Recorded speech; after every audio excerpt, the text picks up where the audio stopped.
Bismillahirrahmanirrahim. Assalamualaikum warahmatullahi wabarakatuh.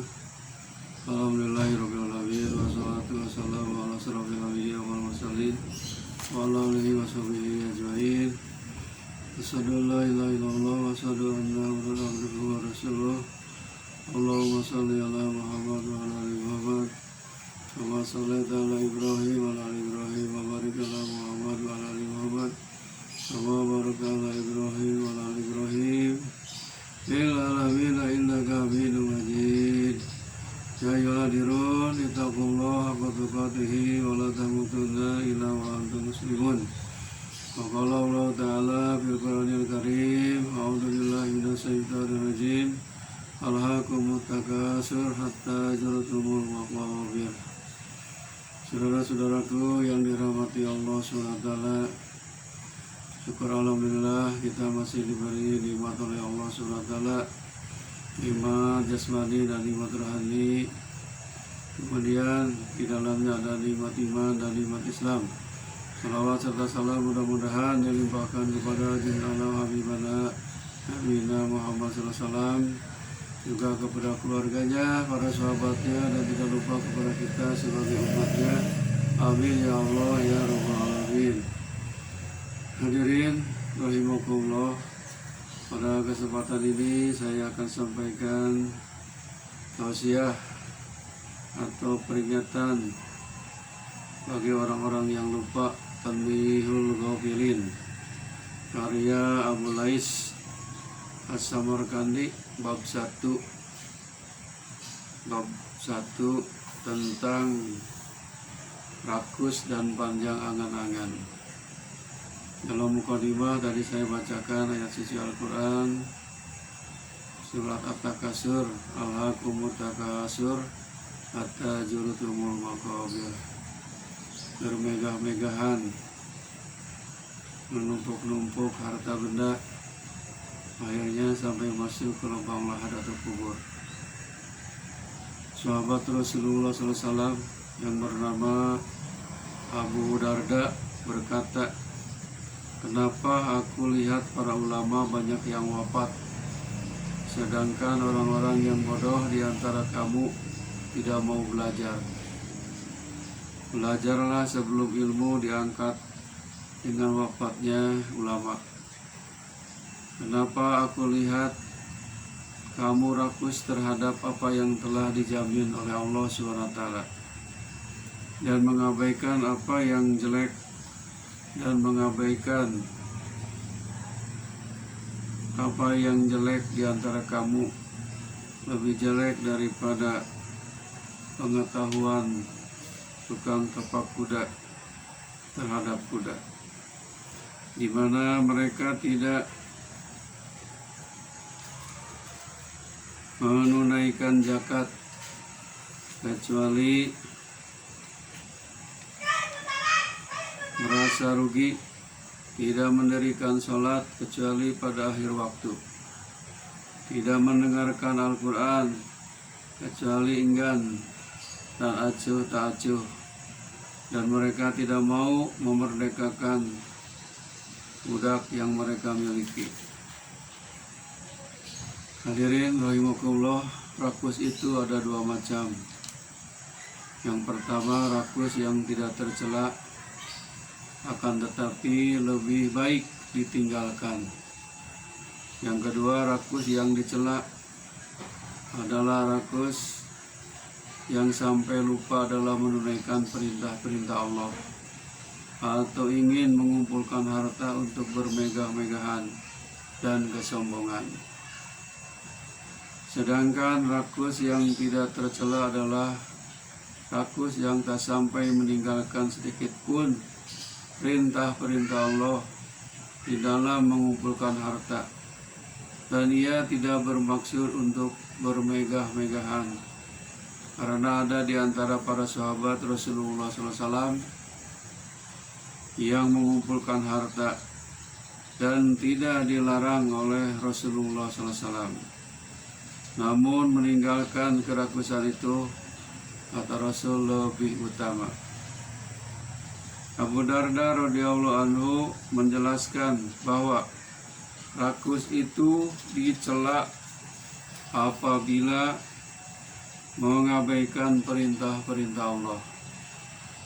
Siti Aisyah pernah ditanya oleh sahabat Rasulullah SAW, "Wahai ibu, apakah perkataan yang paling sering diucapkan oleh Rasulullah SAW bila masuk rumah?" Aisyah berkata, "Perkataan yang paling sering aku dengar bila beliau masuk rumah adalah lau anna li ibni adama wadin yaini min dahabin atumanna ilaiha salisan wala yamlau jawab ibni adam ila turabu wa yatubullahu ala man taba wa innaha ja'alallahu ta'ala adal mala liyuqama bihi salatu wa yu'taru bihi zakatu wa yu'ta bihi zakatu." Yang artinya, seandainya manusia itu mempunyai 2 lembah dari emas, niscaya ia ingin mempunyai 3 lembah. Tidak ada yang bisa menutup perut manusia kecuali tanah. Allah menerima tobat orang yang bertobat. Dan sesungguhnya Allah Ta'ala menjadikan harta ini hanya sebagai sarana untuk menegakkan sholat dan menunaikan zakat. Hadirin rahimakumullah, sabda Rasulullah SAW, "Yaramu min ibni Adam kullu syai'in illa isnatani al-hirsu wal amalu." Yang artinya, segala sesuatu yang berada pada manusia itu akan menjadi lemah kecuali 2, yaitu rakus dan angan-angan. Diriwayatkan dari Amirul Mukminin Ali bin Abi Thalib karramallahu wajhah bahwasanya ia berkata, "Sesuatu yang sangat aku khawatirkan atas kamu adalah 2 hal, yaitu panjang angan-angan dan menuruti hawa nafsu. Karena sesungguhnya panjang angan-angan itu dapat melalaikan akhirat, dan menuruti hawa nafsu dapat menyimpang dari kebenaran." Sesuai sabda Rasulullah SAW, "Ana jaimun li salasati lil muqibbi ala dunya wal harisi alaiha wasahihi biha bipakrin la gina wa andahu wasuglin la pirogo minhu wahum la paroha ma'ah." Yang artinya, aku memastikan bagi 3 kelompok manusia dengan 3 akibat, yaitu bagi orang yang sibuk terhadap dunia, orang yang rakus terhadap dunia, dan orang yang kikir terhadap dunia dengan kefakiran yang tidak cukupnya, kesibukan yang tiada hentinya, dan mereka tidak akan merasakan kebahagiaan. Diriwayatkan dari Abu Darda radhiyallahu anhu bahwasanya ketika ia melihat penduduk Hims, ia berkata, "Apakah kamu tidak merasa malu membangun apa yang kamu tidak akan menempatinya? Mengangan-angan apa yang kamu tidak menempatinya? Mengangan-angan yang kamu tidak mencapainya? Dan mengumpulkan apa yang kamu tidak akan mencapainya juga, dan mengumpulkan apa yang kamu tidak akan memahami juga, dan tidak akan memakannya juga. Sesungguhnya orang-orang yang sebelum kamu pernah membangun yang megah-megah, mengumpulkan kekayaan sebanyak-banyaknya, dan berangan-angan yang jauh sekali, namun pada akhirnya tempat mereka adalah kubur. Angan-angan mereka merupakan tipuan, dan harta yang mereka kumpulkan akan hancur. Salah seorang cendekiawan berkata, induk dari semua dosa ada 3, yaitu pertama dengki, yang kedua rakus, yang ketiga sombong. Sombong itu asalnya dari iblis, maka ia dikutuk oleh Allah Subhanahu wa taala. Sedangkan rakus itu asalnya dari Nabi Adam alaihissalam. Sewaktu dikatakan kepadanya bahwa semua apa yang ada di dalam surga itu boleh dimakan kecuali 1 pohon. Namun rasa rakus menghinggapi dirinya sehingga ia memakannya. Lantas ia dikeluarkan dari surga. Sedangkan dengki itu asalnya dari Qabil bin Adam alaihissalam. Sewaktu membunuh saudaranya yang bernama Habil, sehingga ia menjadi kafir dan kekal abadi di dalam neraka. Hadirin rahimakumullah, diriwayatkan dari hadis bahwasanya Nabi Adam alaihissalam berwasiat kepada putranya yang bernama Sis 5 macam wasiat, dan beliau berpesan kepada putranya itu untuk mewasiatkan kepada putra-putranya. Kelima hal itu yang dimaksud adalah: 1. Katakanlah kepada anak-anakmu, janganlah kamu merasa tenang dengan dunia, karena sesungguhnya aku dulu merasa tenang dengan surga. Namun akhirnya Allah tidak ridho dan mengusir aku dari surga. Yang kedua, katakanlah kepada anak-anakmu, janganlah kamu bertindak dengan menuruti kemauan istrimu, karena sesungguhnya aku bertindak dengan menuruti kemauan istriku, dan aku memakan pohon yang terlarang itu. Namun akhirnya aku sangat kecewa dan menyesal. Yang ketiga, kata Nabi Adam alaihissalam kepada anaknya, katakanlah kepada anak-anakmu, setiap amal perbuatan yang ingin kamu kerjakan, maka pikirkanlah akibatnya. Karena seandainya aku memikirkan akibat daripada memakan pohon yang terlarang itu, niscaya aku tidak akan menerima akibat seperti ini. Yang keempat, apabila hatimu tidak merasa mantap dalam sesuatu, maka jauhilah, karena sungguhnya ketika aku hendak makan pohon yang terlarang itu, hatiku tidak mantap, namun aku tidak menghiraukannya sehingga aku menyesal. Yang terakhir, yang kelima, bermusyawarahlah dalam segala urusan, karena seandainya aku bermusyawarah dengan malaikat,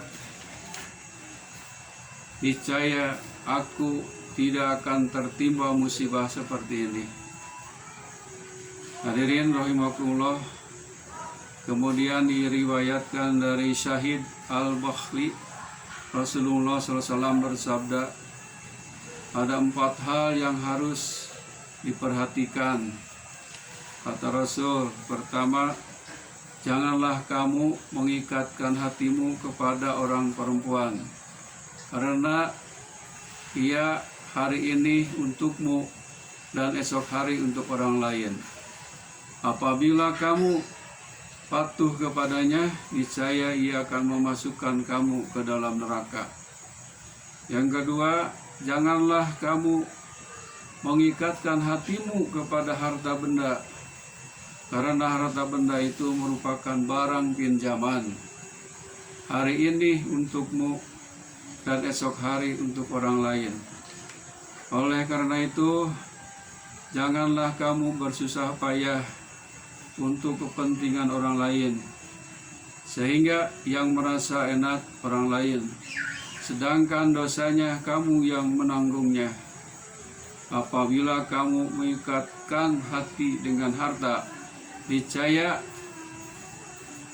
harta itu akan menghalang-halangi untuk menunaikan kewajiban kepada Allah, dan kamu akan merasa takut miskin, serta kamu akan selalu menuruti setan. Ketiga, kata Rasul, tinggalkanlah apa yang ragu di dalam hatimu, karena sesungguhnya hati orang yang beriman itu merasa bimbang dalam hal yang syubhat, lari dari yang haram, dan tenang dalam hal yang halal. Yang keempat, kata Rasul, janganlah kamu mengerjakan sesuatu sebelum mengerti benar bagaimana nanti kamu menjawab di hadapan Allah Subhanahu wa Ta'ala. Saudara-saudaraku yang mulia, sedangkan orang yang panjang angan-angannya itu akan disiksa oleh Allah Subhanahu wa Ta'ala dengan 4 macam. Pertama, malas untuk beribadah. Kedua, sebagian besar cita-citanya ditujukan untuk dunia saja. Yang ketiga, rakus untuk mengumpulkan harta.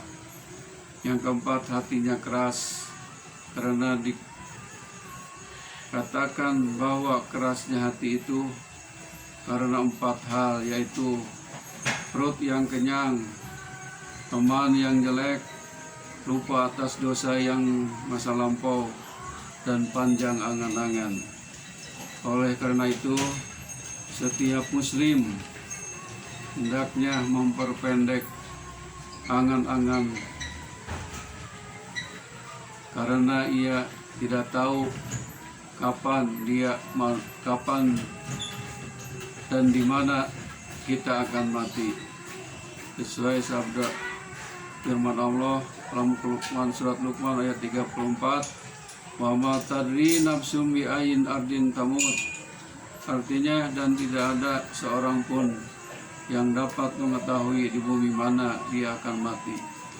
Mudah-mudahan peringatan ini dari kitab Tanbihul Ghafilin, peringatan bagi orang-orang yang lupa, karya Abu Lais As-Samarkandi, bab 1 bab 25 tentang rakus dan panjang angan-angan. Mudah-mudahan kita semua dihindarkan dan dijauhkan terlalu rakus dan terlalu banyak berangan-angan atau menghayal, karena ini bisa merusak kepada ibadah kita.